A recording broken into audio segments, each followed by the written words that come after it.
श्री असदुद्दीन ओवैसी जी। शुक्रिया मोहतरम चेयरमैन साहब, आपने मुझे बोलने का मौका दिया। मैं शुरुआत में बताना चाह रहा हूं कि मैं हुकूमत की तरफ से लाए गए इस रेजोल्यूशन की मुखालिफत में बोल रहा हूं और मैंने अमेंडमेंट्स भी दिए हैं प्रेजेंट एड्रेस के लिए। और चेयरमैन साहब, आप उर्दू को जानते हैं। किसी एक शायर ने शायद बरसर इख्तिदार जमात के लिए ये शेर कहा होगा कि उसूल बेचकर मसनद खरीदने वालों, निगाह अहले वफा में बहुत हक़ीर हो तुम।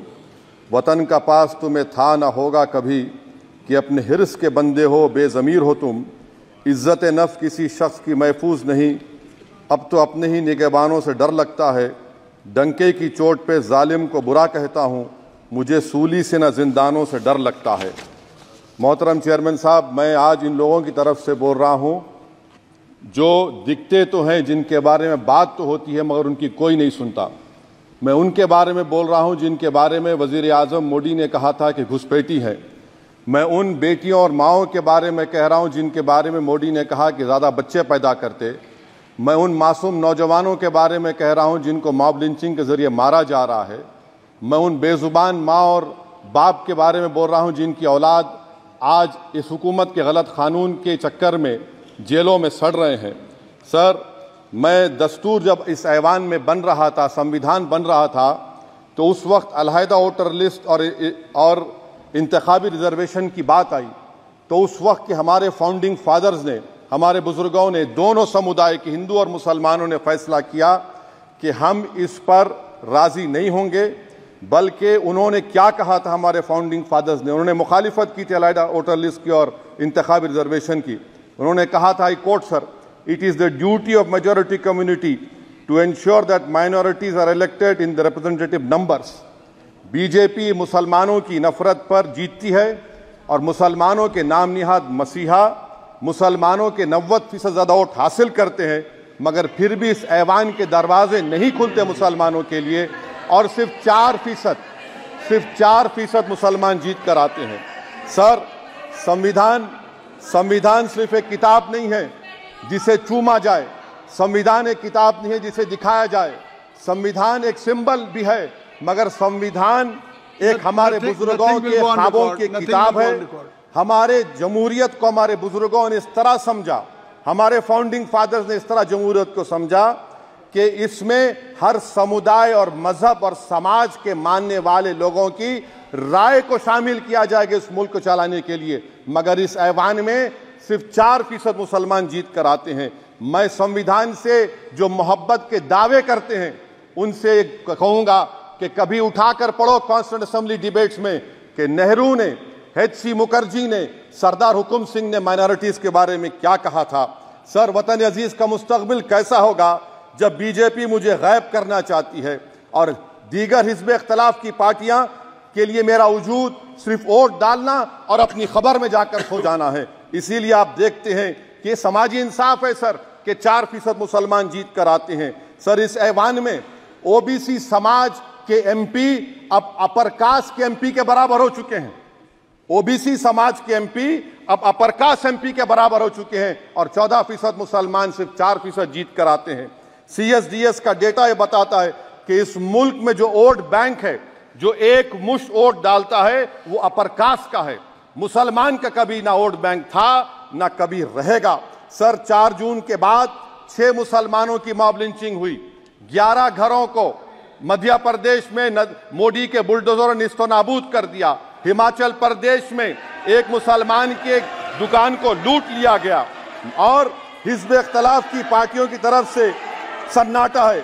शायद अब वक्त आ चुका है कि लफ्ज मुसलमान का नाम लेना भी अब उस पर पाबंदी आयद कर दी जाएगी। सर, मैं ये बात बताना चाह रहा हूँ कि नरेंद्र मोदी को जो मैंडेट मिला है। एक मिनट, आप लोग बैठ जाएं, कृपया आप लोग बैठ जाएं। श्री मनसुख मांडविया जी, आप लोग बैठ जाएं, कृपया माननीय सदस्य बैठ जाएं। श्री मनसुख मांडविया जी, कृपया आप लोग बैठ जाएं। अपने प्रारंभिक भाषण में आप लोग बैठ जाएं। माननीय सदस्य ने अपने प्रारंभिक भाषण में जो शब्द प्रयोग करा है उसको ऑथेंटिकेट करा जाए। और अभी उन्होंने उल्लेख करा कि मोदी के बुलडोजर ने वहां मॉब लिंचिंग करा है उसको भी ऑथेंटिकेट करा जाए। निश्चित तौर से इसको ठीक है। उवैसी साहब जब भी कोई बात नहीं सर, आप चेयर पर बैठे हैं जी, इसलिए आप मंत्री जी को पेट में दर्द हुआ, माशाल्लाह, शुक्रिया उनका। नहीं, तो सर मैं मंत्री की जवाबदेही है अरे नहीं, मंत्री से बुरी बात क्या है? पेट में दर्द हो सकता है, वो दर्द ये सब ठीक। अच्छा दर्द हुआ, चलिए दर्द हुआ, दिल का दर्द हुआ। तो सर, जो नरेंद्र मोदी को मैंडेट मिला है वो सिर्फ और सिर्फ मुसलमानों की नफरत पर हिंदुत्व की वजह से मिला है। I would like to say it is not Modi's in doc but every single person voted him despite his anti Muslim voice. And I would like to tell the opposition parties, this is not a moral victory for you, this is a victory of majoritarianism. Everyone should contemplate and do introspection. Why is it that the OBCs and the upper caste are getting their due representation? Why are the Muslims not getting? Are we here only to vote for you and not to get elected? If that is the case, please tell us that we are only here to vote for you. Sir, आज भारत के आधे नौजवान बेरोजगार हैं और रोजगार की तालाश, बेरोजगारी का आलम यह है सर कि मोदी सरकार के 5 साल में 75 लाख एस्पिरेंट्स की जिंदगी बर्बाद हो गई, 6 पेपर लीक हुआ। बेरोजगारी का आलम यह है सर कि रशिया जा रहे हैं, वहां जाकर अपनी जानों को दे रहे हैं। बेरोजगारी का आलम यह है कि नरेंद्र मोदी रोजगार का कैंप चलाती है नौजवानों के लिए कि तुम इजराइल में जाकर काम करो, उनको कैनन फॉडर बना रही है ताकि फलस्तीनियों की जायदादों को हड़प कर सके। ये भी कंक्लूड कर। अरे सर मेरा टाइम है, कहाँ टाइम है सर? आप ये टाइम ले लिए मेरा सर, मैं 2 मिनट दीजिए। ये विश्वगुरु की पॉलिसी है, इजराइल को 27 टन हथियार जा रहा है। 9 मिलियन भारत के लोग गल्फ में काम करते हैं, क्या असर पड़ेगा? 47,000 इजरायली फलस्तीनी मार चुके हैं। क्या है हमारी पॉलिसी सर? क्यों हथियार दे रहे हैं सर? नस्लकशी हो रही है। सदर जमहूरिया के खुतबे में राष्ट्रपति के सर, मैं उसी पे बोल रहा हूं सर, उसमें लिखा हुआ है फॉरेन पॉलिसी के ऊपर, आप पैराग्राफ नंबर 25 देख लीजिए। सदर जमहूरिया में सैचुरेशन अप्रोच है। क्यों नहीं मोदी सरकार माइनॉरिटीज को फ्री स्कॉलरशिप को डिमांड करती है सर? उसको आपने बजट कम कर दिया सर। बनारस का बुनकर 18 महीने से मंडी का शिकार है, सूरत और बेंगलुरु जा रहा है सर। आखिरी बात कंक्लूड कर रहा हूं, आखिरी बात सर, पनून केस में निखिल गुप्ता, मोदी ने कहा था कि हम घर में घुसकर मारा, तो निखिल गुप्ता को किसने ऑर्डर दिया था पनून को मारने का?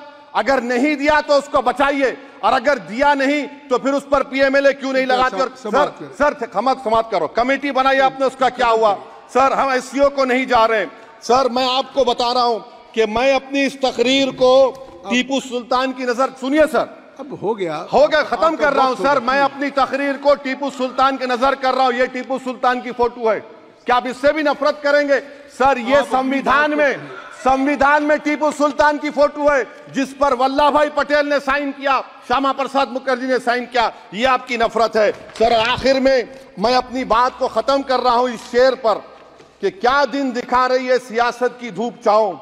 जो कल सपूत थे वो कपूतों में आ गए, थे इस कदर अजीम के पैरों में ताज थे, इतने हुए जलील के जूतों में आ गए। बहुत बहुत शुक्रिया सर।